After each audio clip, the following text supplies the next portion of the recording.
Okay, guys, welcome to the podcast.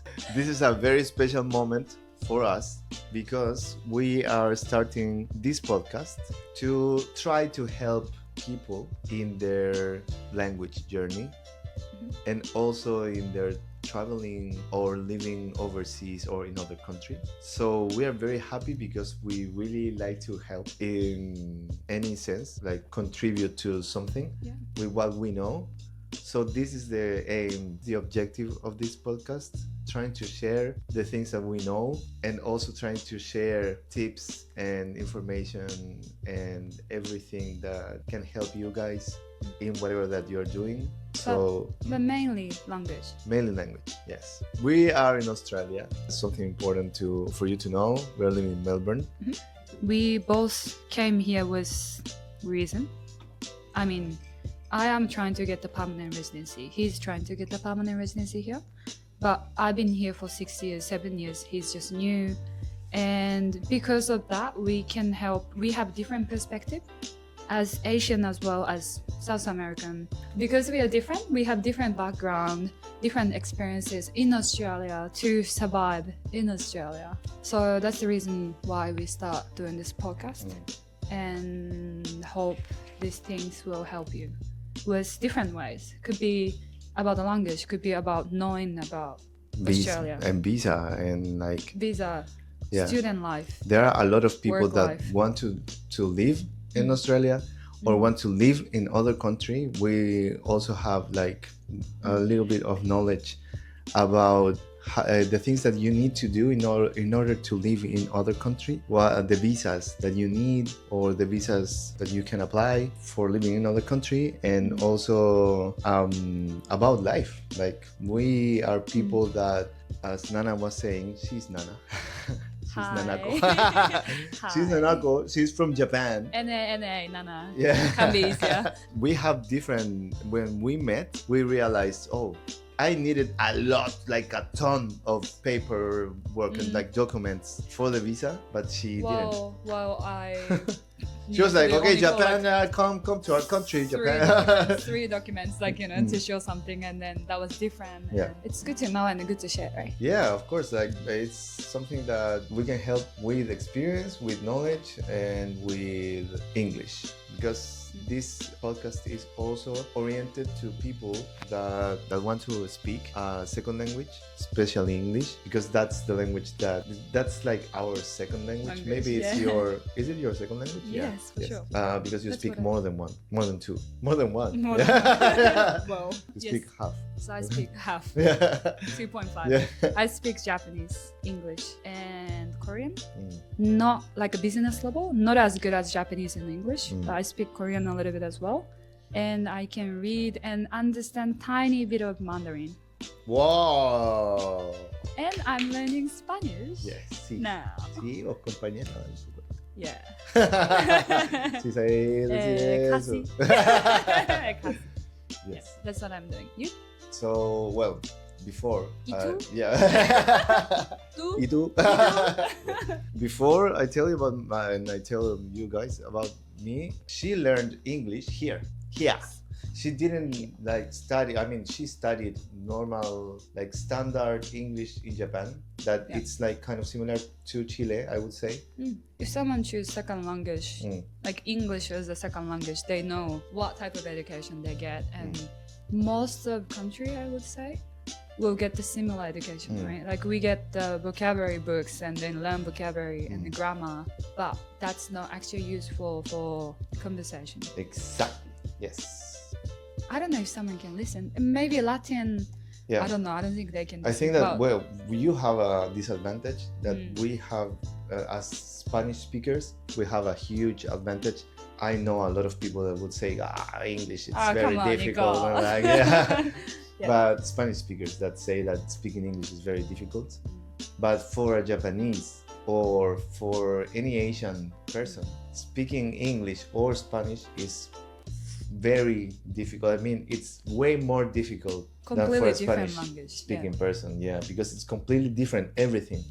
We have a huge advantage that are the Latin words. Yeah. Because English and also the structure, grammar structure is kind of the same, very similar. Yeah. to the how Japanese language is structured, because I'm learning Japanese. And then he was always like, "What? Watashi wa, yeah. Yeah. She is your name. I wanted your to, name say what?" yeah, but it's completely different because their concept, how they see life, their philosophy, I think it's very shown. Like you can see how they see life through their language. That is also something that applies to every language, I think. That's the reason why you like studying language and linguistic things. Right? Yes, yeah, because it's more than only a tool to communicate.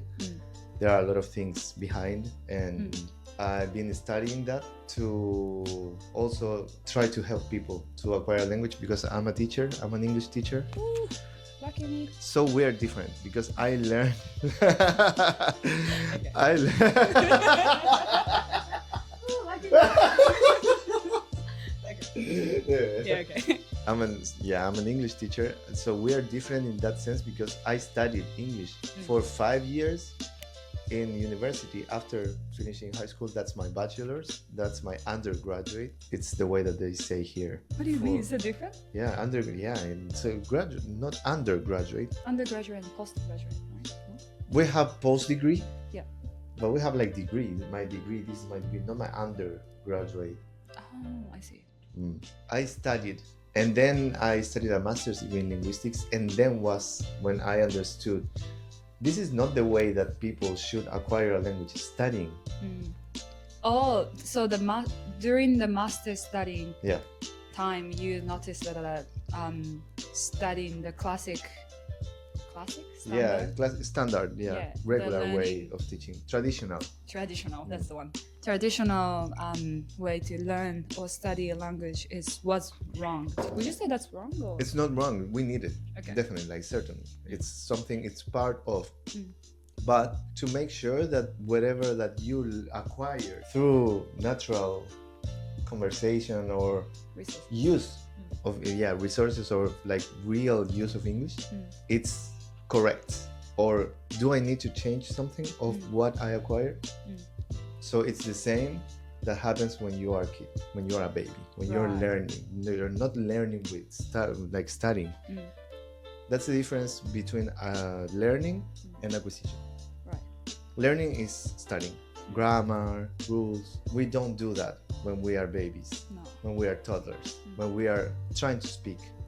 We acquire because we have a lot of people around us. Environment, and we try to communicate. So we repeat, we listen, we repeat. Yeah. So that's how you acquired English here, right? Correct. You didn't study grammar. No. Well, I studied English back in Japan until that I graduated high school. High school English. Since 12, right? Because beginning of middle school, so it will be 13 to 18. Yeah. 5 years back in Japan. But when I came here, I couldn't speak at all. I didn't understand what other people were saying. And also, it was very hard to have conversation in general. Every daily things, going to the supermarket, hanging out with my friend, buying something, going to a cafe, that type of things. Like I didn't understand a lot of things, but it's just step by step. And then I was lucky to have nice people around and people trying to probably speak slowly when I just start hanging out with them. You were living in a rural area of Australia at first. That the Australian accent. Not at the first. I was in Melbourne City for 1 year. Okay. And then after that, I moved to the rural. Okay. So living in Melbourne, the first year when I was in Melbourne CBD, my English improved a lot that time because I trying to absorb, acquire a lot of language. You didn't know that? I didn't know that concept. Well, I didn't know about that concept. But you knew what you were doing. It wasn't unconsciously. I mean, you were surviving. Unconsciously. But you knew that you had to speak English. Of course, yeah. It was forcing me to speak English. So I trying to see everything in English, trying to think in English, trying to use English all the time rather than trying to translate to English to Japanese. But that was my way to do it. And then my English improved a lot in that 1 year. And then after I moved to rural area, which is like between New South Wales and Victoria, I understand. Again, I got I went back to step zero because I didn't understand anything about what Trueball's like Australian people saying. The accent, dialect. You were surprised. Like if you go there. No. I have seen. I haven't heard like in person. Someone In person is completely it's completely different. I've heard like even here some people I don't understand. Some people, Some people that are like you can see that they are Aussie, like Australian people born and raised in Australia. Yes. And also different if they have international people, like if they have international Those are friends. Yeah. Or they change. No. You can say. It's the same in our language, right? Yeah, like same. if the Spanish. Exactly. If you go to Chile, because I'm from Chile. Did I say that? Didn't say that? No, I'm from Okay. Chile. Pañero mío. I'm from Chile, from Valparaíso. And in my city is center, one of the most important cities in Chile. So a lot of people live there. We have a lot of tourists. So our accent would be standard, I think. Neutral. Yeah, neutral, but Chilean neutral. Chilean neutral. Chilean neutral. Okay, not neutral then. Yeah. But in the south, if you go to the south or if you go to the countryside, it's the same. Like you wouldn't understand. Yeah. A thing. Yes. Same. Sometimes I have trouble. Like I'm trying to understand what they are saying. If they that will happen in Japan if I go to south and north. Yeah, because you have dialects, different dialects. But anyway, so that's what I did in Australia, and then I came back to Melbourne. So I struggled twice in my life in Australia about English. First time was when I just arrived. I struggled, and the second time was when I went to regional area. I struggled a lot. It took 2 years to understand what they're saying, to have like friends to hang out without any like problem. Barriers. Language barriers was it was super. But then after I came back to Melbourne CBD, whatever. Soy conteada, compañera. No, Soy conteada. No, Contadísima. It's not contestima. I just learned. What is contadísima? It's like showing off, bragging. Yeah, it's like bragging. Conteado is something that we use in Chile, like when someone is show off. Yeah. I don't care anymore. Yeah. No, it's just about she speaks English very well. I know it's like almost 7 years now, but that's why we are doing this, because she knows a lot. She struggles as she struggled. Yeah. A lot. In the past, but she knows and she wants to share.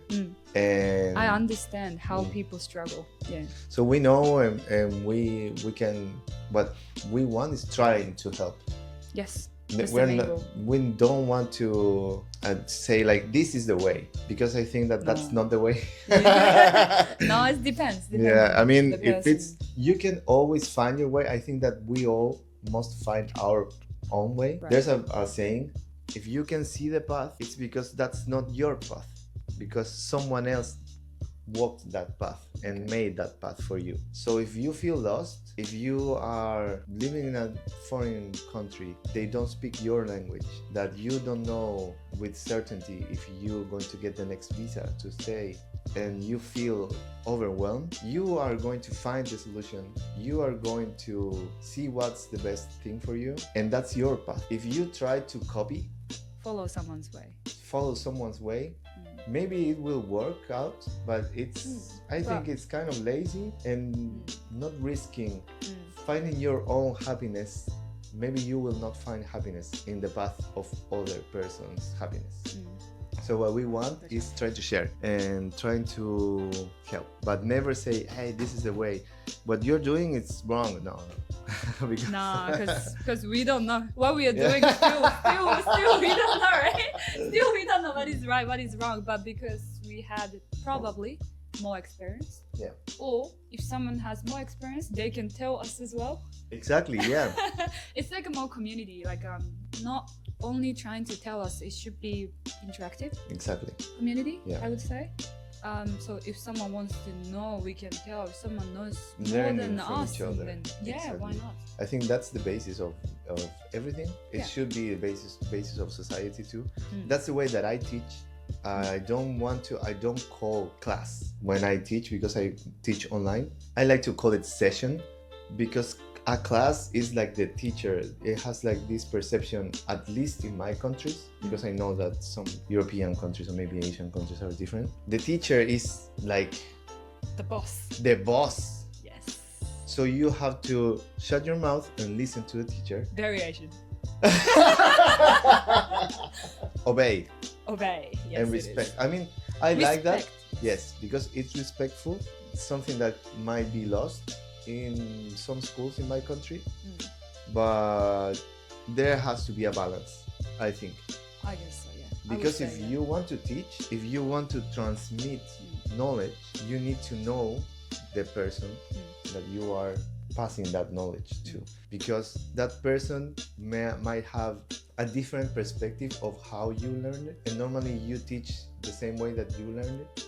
So you need to know everybody, Of course. and you need to build, as you said, like in an interactive way, cooperation. So I like to teach like that. Like I like to know the person. It's like I'm more like a tool for the people that study with me, to provide them with the structures that they need, the vocabulary that they need, but always considering how they are, what they need. So that's my part.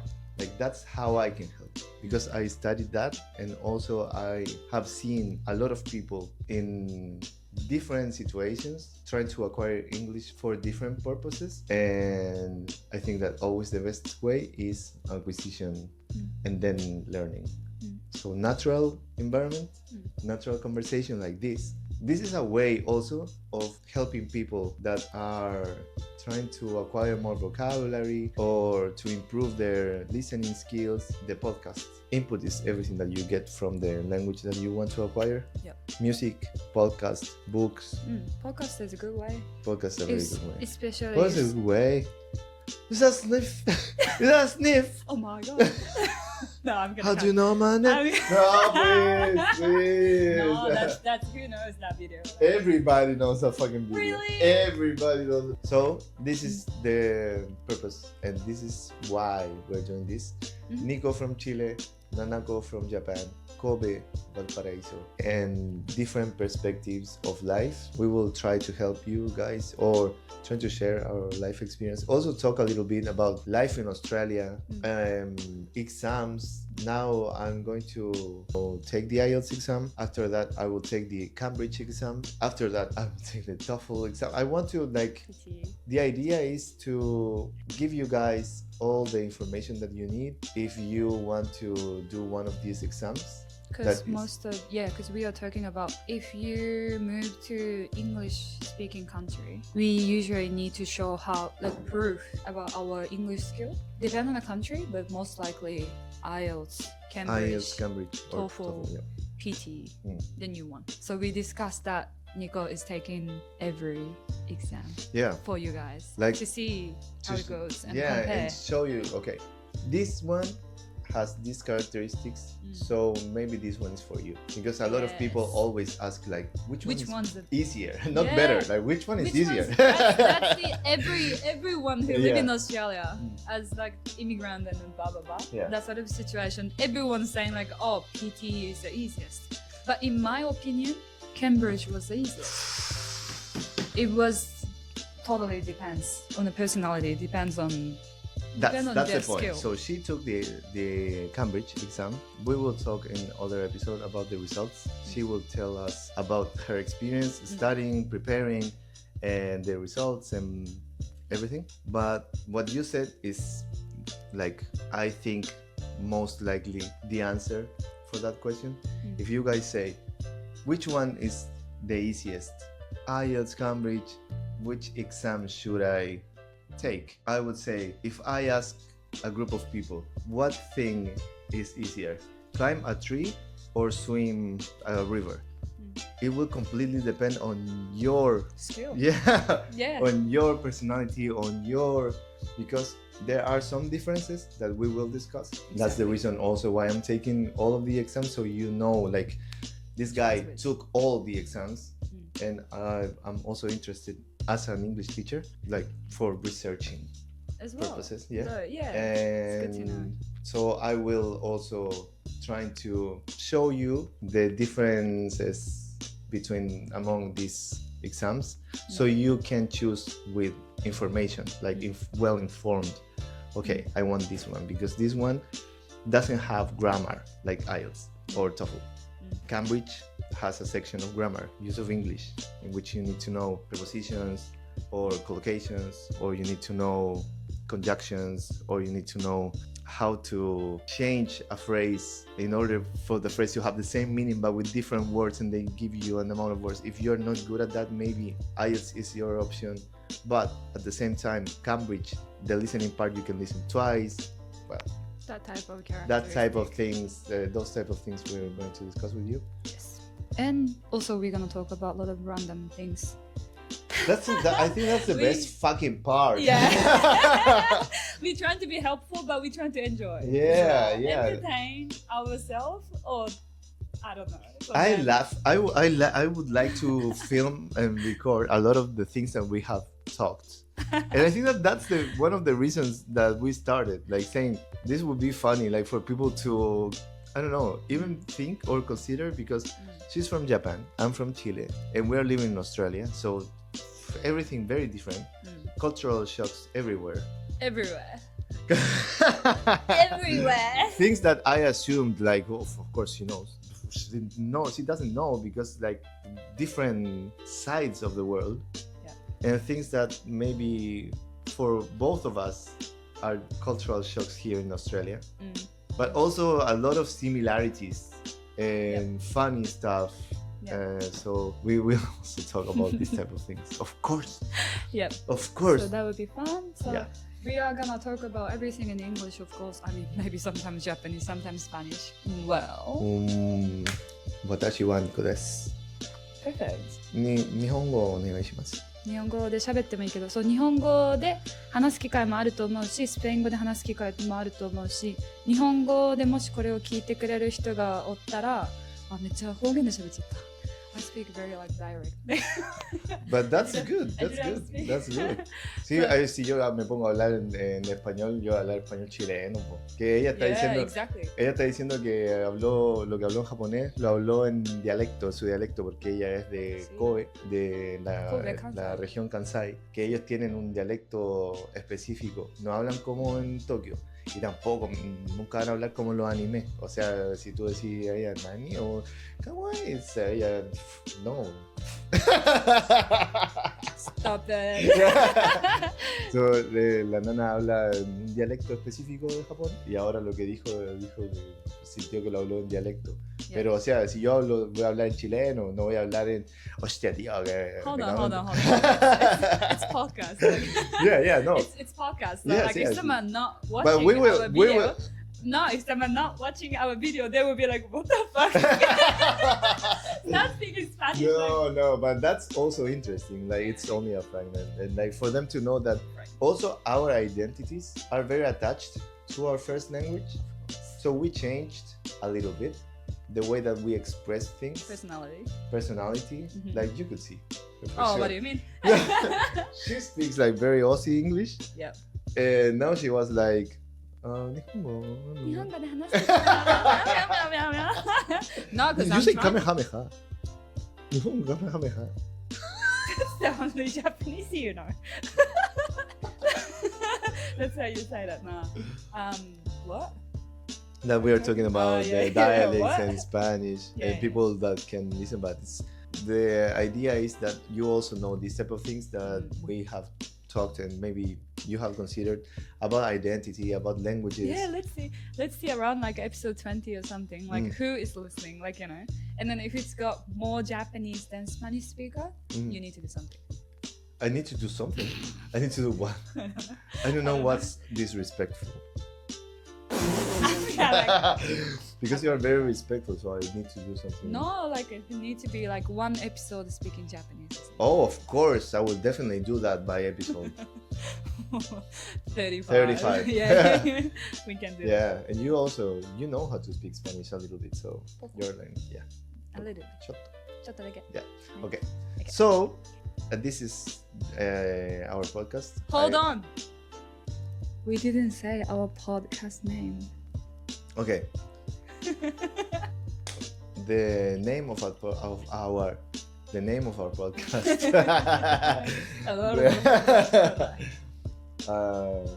The name, it's what sums up our experience, and I think that the experience of every person that speaks more than two languages, or more. If someone needed to. Yes. I think it's different when someone became bilingual or trilingual or multilingual. When they born, if like, mom is Japanese, for example, and dad is Italian, and they're in America, then they will speak Italian, Japanese, and that's environment. That's a very good point. Yes, made it. Because but that's in different. our sense is we know our first language and then grew up together with that. And then because we moved the country, or because maybe we want to work somewhere else, or because we want to, our partner is different nationality, for example, then we want to or we need to study language. I think it's kind of different. It's a very important difference. Because if you acquire your first language and at the same time a second language because your parents are from different nationalities, then you will be native in all those three languages or two languages. But as Nana was saying, it's different if we grow up with only one language and we try to acquire a second one because we need it. In that sense, it's hard to be native. It's impossible to be native because there's a misconception of the perfect English, or trying to acquire or learn the perfect language, second language, but that's impossible. There's no such thing. First of all, the language is dynamic, it's always evolving. Now with globalization, we have different accents of the same language.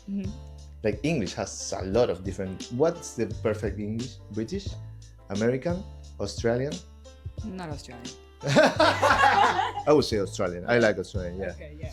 I'm pretty sure not Australian. I was like, oh, English, okay, British, okay, American. I like British too. I like Cockney. I like Scouse.